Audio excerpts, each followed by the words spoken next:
Your Taif KSA experience will not be complete without feeding them. Monkeys? Yes, but they were known as baboon. Baboons, especially those on Arabian Peninsula, was considered the oldest, which by their fossils found, they were considered to exist 2 million years ago. There are 6 species, and the one in Taif is scientifically called Hamadurus.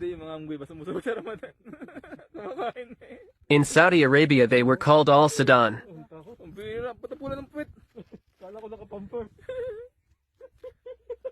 which they inhabit the mountain areas of Makkah and Asir region.